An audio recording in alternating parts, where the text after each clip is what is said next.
right, defensive backfield, Brad Hawkins and Dax Hill. We talk about tackle totals. They had 129 between the two of them. So the safety position is going to have to find somebody. Yeah, that's going to be another position. I mean, it's right there with the defensive line, where you're talking about a guy in Dax Hill who was a 5-star and played like it. You know, he was fast. He covered the entire field a lot. He not only was great in coverage, but would also come up and play the run and play the sweeps and that type of stuff too. And then Brad Hawkins, who came back for a 5th year, was a senior leader. You know, again, that's obviously a theme that we're going through here, is that Michigan's losing a lot of senior leadership on this defensive side of the ball. So how do you switch or replace that? It's going to be tough, you know. But I do think that they've got some guys that contributed down the end of the season, like Rod Moore, who's a true freshman, stepped in when there were some injuries and played really well. So he was only a 3-star coming out and only a true freshman when he was playing, but he came in and made some great plays down the stretch. I definitely can see him contributing for sure. You know, I'm also gonna look at J Moton. So J Moton was a guy who got a lot of play after he solidified his spot at one of those safeties. So he played a lot in some nickel packages and things like that. And so he's going to take a next step for Michigan, I think.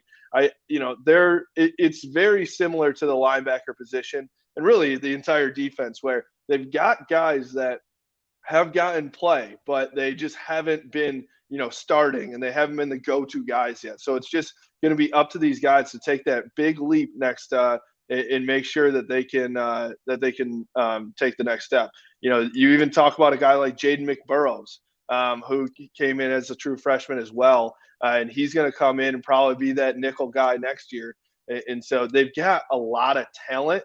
It's just, you know, you just never know how those guys, no matter how talented, once you get on the field and you strap it up on Saturday, how well can he perform? Yeah. Moten had 35 tackles. Moore had 33, to your point. So they've been on the field. They've been productive, but just haven't made splash plays, haven't been counted on to be that guy. Dax Hill's been phenomenal, of course. Vincent Gray, now he had a rough start to his career and really made a name for himself in a negative way, but recovered and became a really good player. Yeah, he did. You know, it's really interesting to see what happened in 2020, where he was getting picked on by not good teams. You know, you look at Michigan State's offense, and they picked on Vincent Gray, and then turned out to be one of the worst offenses in the Big Ten, you know, after that game. And so he did turn it around. So I do have to give him props for turning it around, you know, in just one offseason and becoming a really, really solid defender. You know, I think that probably has to do with Mike McDonald and a new staff coming in, Ron Bellamy helping with the defensive backs.